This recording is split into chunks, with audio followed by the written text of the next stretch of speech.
At 2:00 p.m., my stepmother texted me asking for my laptop password. I was in a meeting and didn't reply. At 3:00 p.m., another message popped up. I found someone to factory reset it since you didn't answer. Everything's gone now, just so you know. I dropped my phone, grabbed my keys, and blew through 3 red lights to get home. When I burst into the living room, my laptop was sitting on the coffee table. The screen was glowing. I lunged for it, my fingers trembling as I clicked through the folders. Empty. Every single one of them. A white-hot rage flared in my chest. This is my computer! Who gave you the right to wipe it? Pamela was lounging on the sofa, scrolling through her phone. She didn't even bother to look up. I needed to use it for something. You didn't answer, so I had it cleared. It's not a big deal. Not a big deal? Do you have any idea what was on here? All the photos of my mother and slap! The force of the blow jerked my head to the side. My vision blurred for a second. My father stood over me, his eyes wide with fury. Your mother has been dead for 20 years. Why do you keep bringing her up to spite Pamela? Show some respect and stop being so dramatic. I held my burning cheeks, staring at them. Pamela looked bored. My father looked disgusted. Then I started to laugh. It was a cold, jagged sound. This laptop didn't just hold the only digital copies of my mother's life. It held the entire architecture for my father's latest venture. A $200 million acquisition. No backups. I turned to leave. Stay right there. My father's voice barked from behind me. I didn't stop. I said, get back here. What is wrong with your attitude? I halted, taking a slow, shaky breath. He pointed a finger at Pamela. Your mother just wanted to borrow your laptop. Who do you think you're looking down on? Pamela leaned back into the cushions, her eyes suddenly brimming with well-practiced tears. Her voice went soft and fragile. Robert, forget it. It's my fault. I just wanted to handle a few files, and I got impatient when she didn't reply. I shouldn't have had it wiped. She let a single tear fall. My father's face hardened. He marched over and stood inches from me. Your mother is talking to you. Are you deaf? She isn't my mother, I said, my voice steady. Slap. The second one hit the same cheek. I let my head hang. Listen to me, he hissed, his finger nearly touching my nose. Pamela didn't do anything wrong. You did. Now apologize to her. If you don't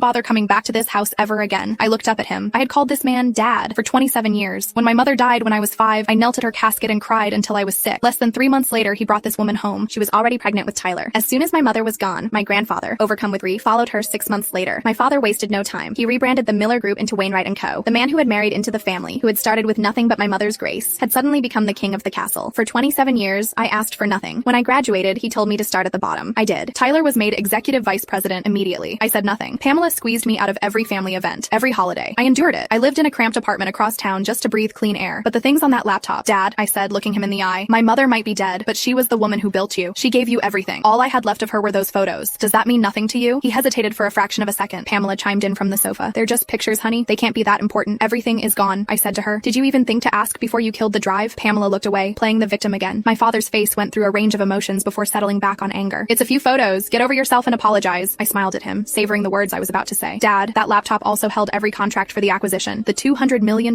deal? It was all in there. He froze. Then he let out a mocking laugh. The contracts were on your laptop? You think I'm an idiot? He pointed to a framed photo of the 3 of them. Him, Pamela, and Tyler. I gave that project to Tyler. He's the lead. He has the contracts. Why are you lying? Pamela sniffled. Robert, don't listen to her. Why don't you call him and ask if he has them?